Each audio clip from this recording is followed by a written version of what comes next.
ఇప్పుడు చిన్న పిల్లలకి వచ్చేసరికి ఇప్పుడు మనం అంటే ఫుడ్ తీసుకుంటాం డిఫరెంట్.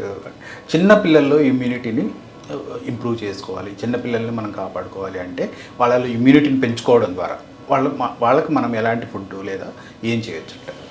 సేమ్ ఇప్పుడు మనం హై రిస్క్ గ్రూప్లో చిన్నపిల్లలని చెప్పుకున్నాం. ఎందుకు హై రిస్క్లో చెప్పుకున్నాం అంటే వాళ్ళ ఇమ్యూనిటీ అంత డెవలప్ అయి ఉండదు. ఓకే, అంటే పర్టికులర్ ఏజ్ వచ్చేంత వరకు ఆ ఇమ్యూనిటీ అనేటువంటి డెవలప్ అయ్యేటువంటి అవకాశం ఉంటుంది. దానికి ముందు ముఖ్యంగా జాగ్రత్తగా తీసుకోవాల్సి ఉంటుంది. పెరుగుదలతో పాటు, వయసు పెరుగుదలతో పాటు మనం ఇచ్చేటువంటి న్యూట్రిషన్ని బట్టి ఇమ్యూనిటీ పెరుగుతుంది. సో ఆ గ్యాప్లో మనం ఇవ్వాల్సింది ముఖ్యంగా ఇప్పుడు పుట్టిన వారిలో అయితే ఎక్స్క్లూజివ్ బ్రెస్ట్ ఫీడింగ్ అని, మదర్ ఫీడింగ్ అని అంటాము. దాంతోపాటుగా చిన్నపిల్లలు రెగ్యులర్గా మనము ప్రోటీన్ డైట్ ఇవ్వడం కానీ, లేకపోతే వాళ్ళకి మనము స్వచ్ఛమైన గాలి, ఫస్ట్ మనకి ఇప్పుడు పీల్చే గాలే కలుషితం అవుతుంది. ఆ గాలి కూడా మనకు స్వచ్ఛంగా వచ్చేటట్టుగానే, లేకపోతే వాళ్ళకి తరచుగా ఇన్ఫెక్షన్స్ వచ్చినట్లయితే వాటికి సంబంధించిన వ్యాక్సిన్స్ వేయించుకోవడం కానీ, చాలా మటుకు ఇప్పుడు అవేర్నెస్ ఉంది అందరిలో.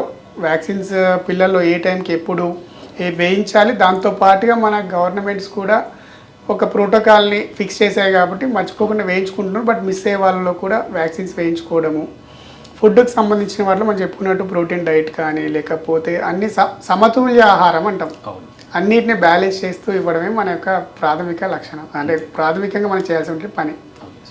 ఓకే, ఇప్పుడు హై రిస్క్ పీపుల్లో చిన్నపిల్లలు ఉన్నారు, at the same time old age people, అంటే ముసలి వాళ్ళల్లో కూడా ఈ లంగ్స్ రిలేటెడ్ ఇష్యూస్ ఉంటాయి. వాళ్ళ వైపు నుంచి అంటే వాళ్ళకి మనం ఎలాంటి జాగ్రత్తలు ఇవ్వాలి?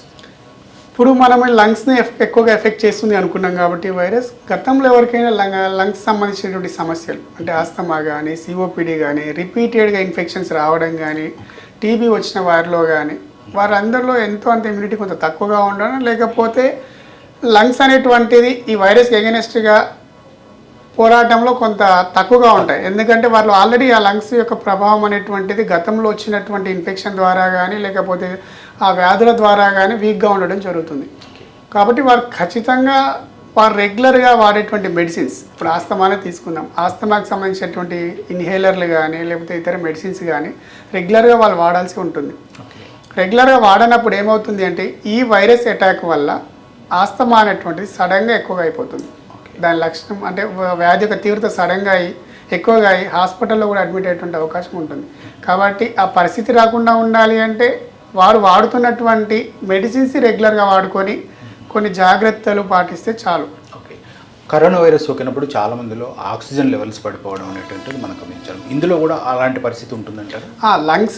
లంగ్స్ కనుక బాగా ఎఫెక్ట్ అయ్యి నిమోనియా వచ్చినట్లయితే ఆక్సిజన్ శాతం అనేటువంటి పడిపోయే అవకాశం ఉంటుంది. ఏదైనా సరే, not only this virus, A virus అయినా సరే, ఏ బ్యాక్టీరియా అయినా, ఇంకా ఏ ఇన్ఫెక్షన్ అయినా సరే, లంగ్స్ని ప్రభావితం చేసి నిమోనియాకు దారి తీస్తుంది అంటే వారిలో ఆక్సిజన్ పడిపోయేటువంటి శాతం ఉంటుంది.